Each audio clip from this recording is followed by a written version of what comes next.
اس پہ یہ ہمارے بچے جو ہیں پڑھ رہے ہیں، جو فارغ ہو رہے ہیں ہمارے علماء، میں ان سے گزارش کروں احساس کمتری میں مبتلا ہونے کی کوئی ضرورت نہیں۔ چھوڑ دیجیے اس مسئلے کو کہ کہاں سے روزی ملے گی، کہاں سے جگہ ملے گی، پیسے کتنے ملیں گے، اس کو چھوڑ دیجیے، اس کو اللہ کے ذمہ کرم پہ چھوڑ دیجیے۔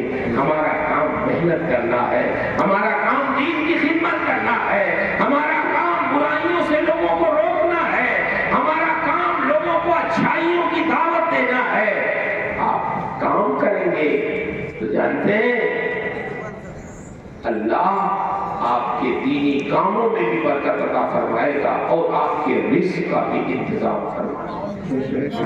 اس کی نظیر ہے، اس کی مثالیں ہیں، یہ ہمارے علماء کرام تشریف فرما ہے، یہ بتائیں گے آپ کو آپ کن کی تقلید کرتے ہیں۔ امام اعظم ابو حنیفہ، امام اعظم ابو حنیفہ کے لڑکوں کو تو اتنا نہیں لوگ جانتے، لیکن ان کے شاگردوں کو دنیا جانتی ہے۔ آپ کو کیوں سمجھا رہے ہیں؟ اپنے لڑکے کو اتنا نہیں سمجھا پاتے، کیوں؟ اپنے لڑکے دین کے ناشر کوئی ضروری نہیں ہے ہو، اصل تو استاذ کا کی خدمات کو عام کرنے والے ان کے شاگرد ہوتے ہیں، ان کے تلامذہ ہوتے ہیں۔ کان اللیث افقہ من مالک لکن تلاميذه زیہوا۔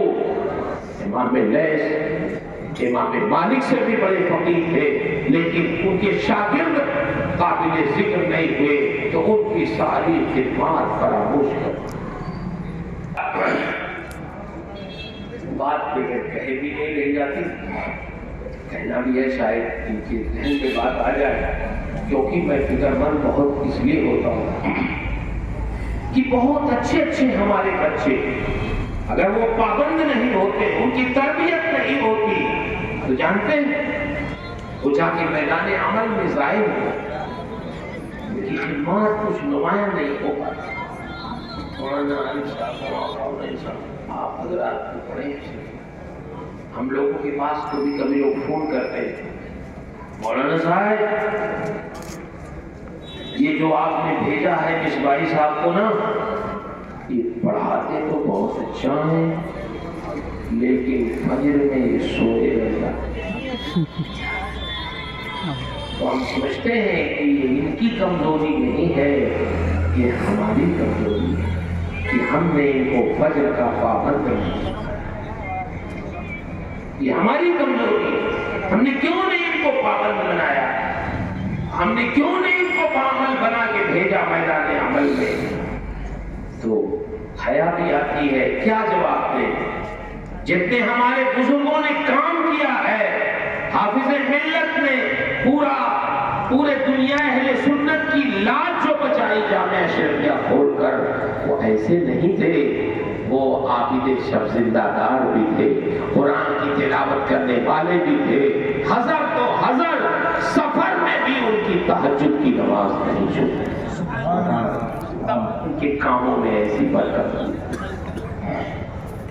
میں آج لے کر رہا تھا یہ شاگرد، یہ ہمارے فارغ ہونے والے علماء، یہ طلبہ، انہی سے تو کام ہونا ہے، یہی تو اہل سنت کے سرمایہ ہے اس وقت، انہی سے تو امیدیں وابستہ ہے۔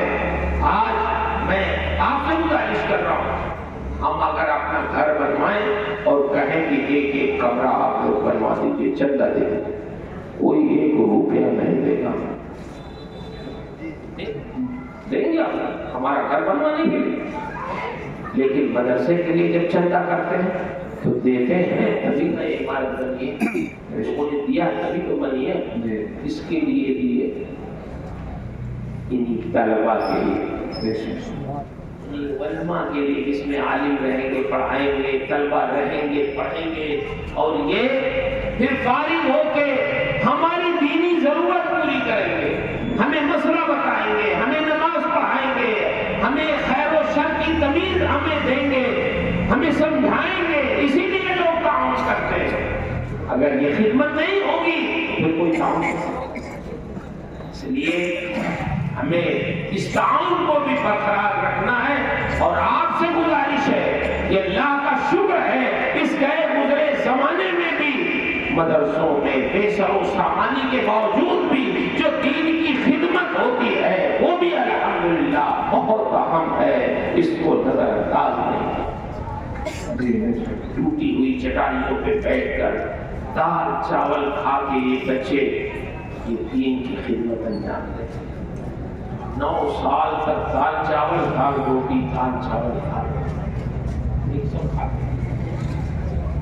بدھ کے دن ایک دن 2 بوٹی گوشت ملتا تھا تو لگتا تھا عید ہو گئی۔ میں کبھی دعوتوں میں جاتا ہوں تو آپ لوگ کی محبت سے کھلاتے ہیں، علماء یہ تھوڑا ایسا ایسا، یہ بہت اچھا بنا، مختلف طرح کے کھانے لوگ کھلاتے، تو ہم لوگ یہی کہتے ہیں جانتے ہیں آپ کیوں کھلا رہے ہیں؟ اس لیے کھلا رہے ہیں کہ طالب علمی کے زمانے میں ہم لوگوں نے دال چاول کا روٹی کھایا تو اللہ نے اس صبر کی جزا دی ہے کہ بہت اچھا اچھا لوگ سبحان اللہ، صبر کی جزا۔ میں عرض کر رہا تھا احساس کمتری میں مبتلا ہونے کی ضرورت بالکل نہیں ہے، اللہ کا کرم ہے، اس پر ہمیشہ اعتماد کریے۔ وَمَن يَتَوَكَّلْ عَلَى اللَّهِ فَهُوَ حَسْبُهُ، کہ جو دین کی خدمت کرتا ہے اللہ تعالیٰ اس کے لیے غیب سے انتظام فرماتا ہے۔ امام اعظم کے شاگرد تھے امام ابو یوسف، نام تھا ان کا یعقوب۔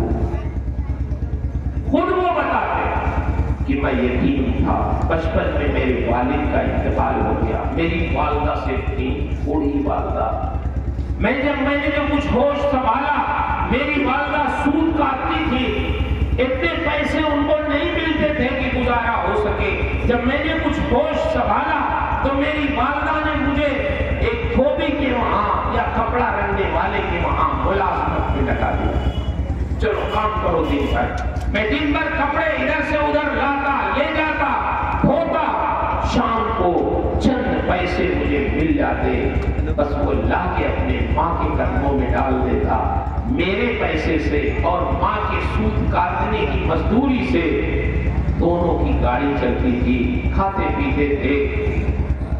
جس راستے سے میں جاتا تھا کام پر تو اسی راستے میں امام اعظم ابو حنیفہ کا مکان پڑتا تھا۔ میں نے دیکھا، جھانکا ایک دن تو میں نے دیکھا کہ امام صاحب کے گھر میں لوگ ایسے بیٹھے ہوئے ہیں جیسے ان کے سروں پر غریب لوگ، سناٹا، امام صاحب کچھ بیان کر رہے ہیں وہ سن رہے ہیں۔ میں نے کہا دیکھوں کیسی مجلس ہے، گیا بیٹھا، امام اعظم ابو حنیفہ مسائل شرعیہ سنا رہے ہیں، لوگ سن رہے ہیں، بڑے محظوظ ہو رہے ہیں۔ دن گزر گیا، دوپہر کے بعد تک وہ ظہر تک سناتے رہے، مسائل بتاتے رہے، اور پھر جب مجلس ختم ہو گئی تو سب لوگ گئے، میں بھی گھر چلا۔ اب آج تو میں نے مزدوری نہیں کی تو مجھے پیسے بھی نہیں ملے، والدہ نے انتظار کیا نہیں پیسے ملے، تو ایک دن تو انہوں نے برداشت کیا، دوسرا دن ہوا پھر میں آیا، پھر امام صاحب کی اس مجلس میں بیٹھ گیا، دن بھر پھر مجلس میں مسائل سنتا رہا، شام کو پھر گھر کو واپس گیا۔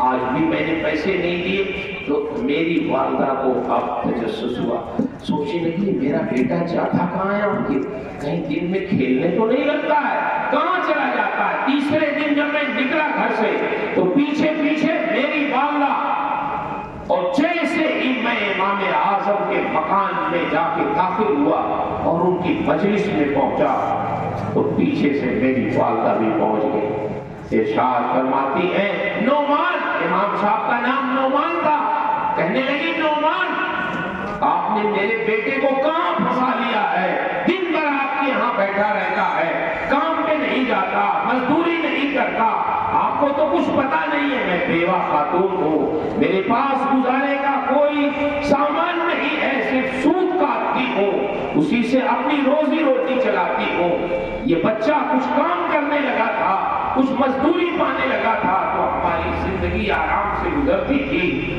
آپ نے تو اس بچے کو اپنے کام میں لگا دیا، میرے بیٹے کو واپس کرو۔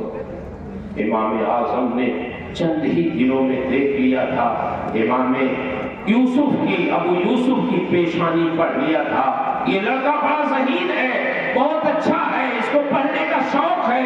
ان کی والدہ سے کہا دائی ہے میرے پاس، تو اس کو چھوڑ دے، میں اسے پڑھانا چاہتا ہوں، تیرا لڑکا بڑا ذہین ہے، بہت اچھا ہے، پڑھ لے گا تو بہت اچھا عالم بنے گا۔ ان کی والدہ کو علم کی اہمیت معلوم نہیں تھی، ان کو کوئی دلچسپی نہیں تھی اس میں۔ انہوں نے کہا نہیں مجھے پڑھانا نہیں ہے، مجھے مزدوری کروانا ہے، مجھے کام کروانا ہے، میں ضرورت مند ہوں، مجھے پیسے کی ضرورت ہے، کون سا علم آپ پڑھاؤ گے؟ امام اعظم ابو حنیفہ نے ارشاد فرمایا ایسا علم میں تمہارے بیٹے کو پڑھاؤں گا کہ انہو یاکل الفالوز جاپے دہنی دوستو، میں ایسا علم پڑھاؤں گا تیرے بیٹے کو کہ اس علم دین کی بنیاد پر مستقبل قریب میں تیرا بیٹا روغن پستہ میں فالودہ ڈبو کے کھائے گا، جو کھانا بادشاہوں کا کھانا ہے۔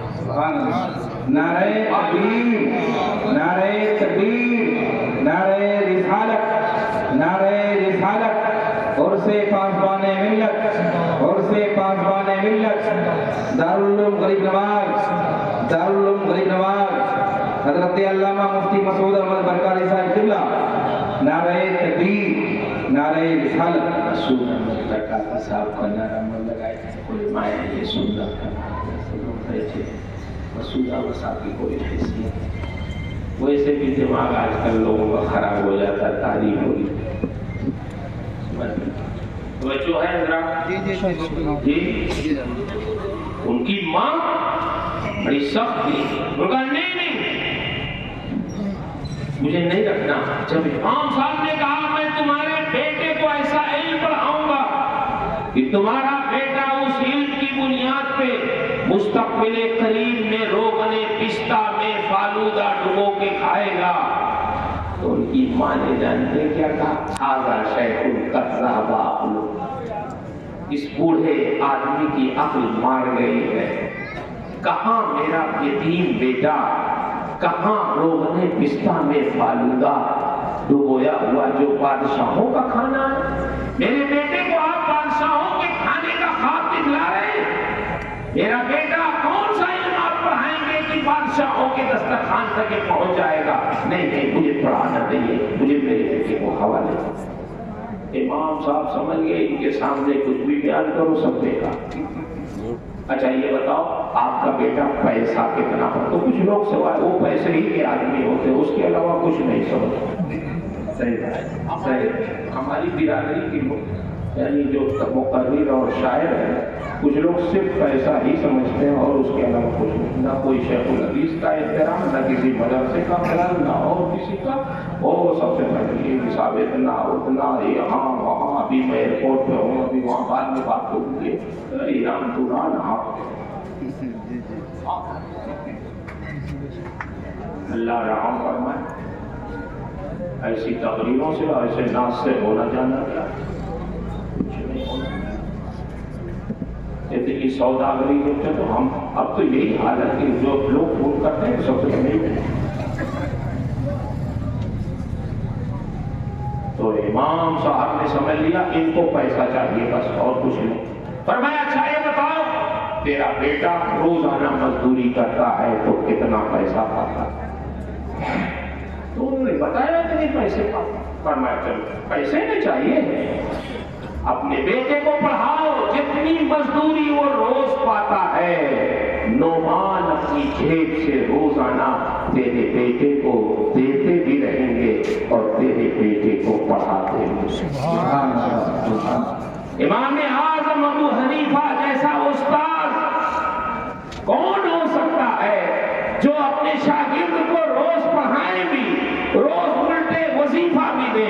امام ابو یوسف فرماتے ہیں ایک دو دن کی بات نہیں ہے، امام اعظم مجھے میری جوانی تک دیتے رہے، جب میری شادی ہو گئی تو وظیفہ پڑھا دیا اور فرمایا اب تم اکیلے نہیں ہو، یہ تمہارا ہے اور یہ تمہاری بیوی ہے۔ سبحان اللہ، محبت تھی. اور میرے بھائیوں، امام صاحب نے وظیفہ بھی دینا شروع کیا، پڑھایا بھی. امام ابو یوسف بہت بڑے عالم ہوئے، اتنے بڑے عالم ہوئے کہ امام اعظم کے وصال کے بعد پورے عالم اسلام کے قاضی القضات، چیف جسٹس یہ ہو گئے. بغداد میں آپ رہتے، جب یہ قاضی القضات بنے، پورے عالم اسلام کے سب سے بڑے قاضی بنے، تو جانتے ہیں خلیفہ کے بعد بغداد میں انہی کا عہدہ تھا. اب تو ان کا راستہ چیک ہونے لگا، ہٹو بچو جس طرف جا رہے ہیں. دسترخوان پہ اکیلے نہیں، خلیفہ جب تک آپ دسترخوان پہ آتے نہیں تھے، خلیفہ آپ کے بغیر کھانا نہیں کھاتا. یہ شان ہو گئی امام ابو یوسف کی. لیکن ایک چیز میں اور آپ سے عرض کر دوں، درمیان میں ہمارے علماء کرام تشریف فرما، کبھی کبھی آپ لوگ بھی بہت جذباتی ہو جاتے مسائل میں. کہیں اختلاف ہو گیا اپنی جماعت میں تو آپ بہت زیادہ حساس ہو جاتے. کوئی مسائل ہو سکتا ہے اختلاف، کسی بات نہیں، زمانہ بہت آگے بڑھا. نئے مسائل جو ہوتے ہیں بالخصوص اس میں اتنے سارے سیمینار کروانے کے باوجود بھی مسئلہ مختلف ہی ہے. آپ پڑھتے ہیں، پڑھاتے ہیں، ہدایہ الٹیے، کوئی ایک صفحہ بتائیے ہدایت کا جس میں خلاف لہما نہ ہو، خلاف ابی یوسف نہ ہو، خلاف محمد نہ ہو. کس سے خلاف کیا؟ امام اعظم سے اختلاف تو ہوا امام ابو یوسف کا. ایک جو مسئلے میں نہیں، کوئی صفحہ نہیں ہوگا ہدایت کا جس میں امام ابو یوسف نے، کہیں امام محمد نے، کہیں امام ظفر نے اپنے استاد سے اختلاف نہ کیا ہو مسئلے میں. لیکن کہیں آپ ثابت نہیں کر سکتے کہ امام اعظم نے امام ابو یوسف سے کہا ہو کہ میں نے تمہیں پڑھایا، تمہارا خرچہ برداشت کیا، تمہیں وظیفہ دیا اور مجھے سے اختلاف رائے رکھتے ہو، میں نے تمہارا کان پکڑ کر مسلک ابو حنیفہ سے نکال دیا. کبھی یہ ثابت نہیں ہوتا کہ امام صاحب نے اپنے مسلک سے غلط بتاؤ کوئی بلکہ یہاں تک ہے یہ امام اعظم کے جو لڑکے تھے حضرت عباس، ایک فقیہ کے وہاں آتے جاتے تھے، استفادہ کرتے تھے. ان کا انتقال ہوا، امام صاحب گئے جنازے میں اور صاحبزادے ان کے نہیں گئے. امام صاحب جب جنازے سے واپس آئے فرمانے لگے حماد، میں نے فلاں فقیہ کے جنازے میں تم کو نہیں دیکھا، تم تو آتے جاتے تھے ان کے پاس، جنازے میں کیوں نہیں گئے؟ انہوں نے کہا والد محترم، آپ سے وہ اختلاف رائے رکھتے تھے، اس لیے طبیعت گوارا نہیں کی کہ جاؤ ان کے جنازے. فرمانے لگے حماد، کیا تم یہ سمجھتے ہو کہ تمہارا باپ اپنے مسئلے پر پوری دنیا کو جھکا دے؟ ایسا ہو سکتا ہے پوری دنیا میرے کہے ہوئے مسئلے میں؟ کوئی ضروری نہیں. تم کو جانا چاہیے کہ تم نے غلط کیا، تمہیں ان کے جنازے میں جانا چاہیے. میرے بھائیوں، آپ جذباتی ہوئیے، بالکل ہوئیے، لیکن وہی ہوئیے جہاں اپنے بزرگوں کو جذباتی ہوتے ہیں. بے شک ہاں، آپ کا جذباتی ہونا بھی ضروری ہے. میں عرض کر رہا تھا امام اعظم نے کتنی وسعت ظرفی سے پرورش کی. اختلاف بھی ہوا شاگردوں سے، شاگردوں نے اختلاف رائے بھی رکھا، لیکن کبھی امام اعظم ناراض نہیں ہوئے، تربیت کی. امام اعظم ابو حنیفہ نے جس منصب کو نہیں قبول کیا، امام اعظم امام ابو یوسف نے اسے قبول کیا. قاضی القضات بنے، پوری دنیا اسلام کے چیف جسٹس بنے. اور یہ مذہب حنفی کے لیے بہت قابل فخر بات ہے کہ اس وقت پوری دنیا اسلام میں چاہے کوئی شافعی رہا ہو، چاہے کوئی حنبلی رہا ہو، مالکی رہا ہو، کچھ بھی رہا ہو، کسی کا بھی کوئی مسئلہ، لیکن فتوا امام ابو یوسف کا چلتا تھا جو حنفی تھے، حنفی مسلک کی پوری دنیا اسلام تھے۔ حاضر ہو؟ اچھا چلیے صاحب، ایک دن ان کے دسترخوان پہ، خلیفہ کے دسترخوان پہ وہ کھانا کھانے لگے۔ اب ایک دن ان کے دسترخوان پہ روغن پستہ میں فالودہ ڈبو کے آ گیا۔ سبحان اللہ۔ فضحک ابو یوسف، امام ابو یوسف ہنسنے لگے دسترخوان کو دیکھ کر۔ خلیفہ نے کہا حضور کیا بات ہے، کیا آپ کو یہ پسند نہیں ہے؟ یہ تو روز ہمارے بھی دسترخوان پہ نہیں آتا ہے، کبھی کبھی آتا ہے روغن پستہ میں فالودہ ڈبویا ہوا، آپ ہنس کیوں رہے ہیں؟ تو امام ابو یوسف فرماتے ہیں مجھے اپنے بچپن کی یاد تازہ ہو گئی۔ کہ جب میں چھوٹا تھا تو میرے استاد امام اعظم نے جب میری ماں سے کہا تھا کہ تم میرے پاس اپنے بیٹے کو چھوڑ دو، میں ایسا علم اس کو پڑھا رہا ہوں کہ تیرا بیٹا روغن پستہ میں فالودہ ڈبو کے کھائے گا۔ تو میری ماں نے جواب دیا تھا میرے استاد کو، ھذا شیخ قد ذهب عقلہ، اس بوڑھے آدمی کی عقل مار گئی ہے، لیکن کاش آج اگر میری ماں زندہ ہوتی تو وہ اپنی نگاہوں سے دیکھ لیتی کہ میرے امام اعظم ابو حنیفہ اپنی باطنی نگاہوں سے وہاں تک دیکھتے ہیں جہاں تک ہماری ظاہری نگاہیں نہیں۔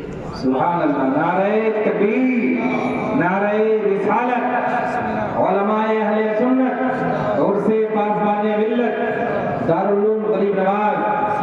سبحان اللہ، سبحان اللہ۔ میرے بھائیوں، میرے فارغ ہونے والے بچوں، علماء کرام، آپ فکر چھوڑ دو، امام ابو یوسف کو اس منصب تک کس نے پہنچایا؟ علم دین نے پہنچایا۔ وہ تو ایک یتیم تھے، ایک غریب شخص تھے، لیکن بادشاہوں کے دسترخوان تک پہنچے، پورے ملت اسلامیہ کے قاضی القضات ہوئے، پورے دنیا اسلام میں ان کے بتائے ہوئے مسائل پر لوگ عمل کرتے تھے۔ یہ عزت کہاں سے ملی؟ یہ عزت امام اعظم کی درسگاہ سے۔ سبحان اللہ۔ ان درسگاہوں کو معمولی سمجھتے اللہ ان کو سلامت رکھے، ان کی عزت و آبرو کی حفاظت فرمائے۔ اس میں پڑھانے والے اساتذہ، اس میں پڑھنے والے طلبہ، اس کے منتظمین، اس کے معاونین کو اللہ جزائے خیر عطا فرمائے۔ گئے گزرے زمانوں میں یہ مدرسے ہمارے ایمان کے بھی محافظ ہیں، ہمارے اعمال اور ہمارے کردار کے بھی محافظ۔ لیے عزت کریے ان مدرسوں کی بھی، مدرسوں میں پڑھانے والے علماء کی بھی، ان بچوں کی بھی عزت کیجیے جو آپ کے مدرسے میں پڑھتے ہیں۔ ٹھیک ہے کبھی کبھی نادانی کرتے ہیں، لیکن ہمیں ان کی خامیوں کو نہیں، ان کی اس راہ میں کہ یہ جنت کے راستے میں ہے، ان کی عزت اور ان کا احترام۔ میں اپنے علماء سے گزارش کروں گا، ہمیں جو عزتیں مل رہی ہیں یہ سب علم دین کی خدمت کی برکت سے مل رہی ہے۔ اس لیے ہمیں اللہ کا شکر ادا کرنا چاہیے کہ اللہ نے آپ کو عالم بنایا، ہمیں عالم بنایا، کہ آج کچھ کہنے سننے کی تمیز ہمیں ہو گئی، کچھ سمجھانے کا موقع مل گیا ہمیں۔ یہ علم دین کی برکت ہے، اور کیوں؟ یہ ہمارے نبی کی میراث ہے۔ خوش رہیے، رضینا قسمت الجبار فینا، لنا علم وللجہال مال۔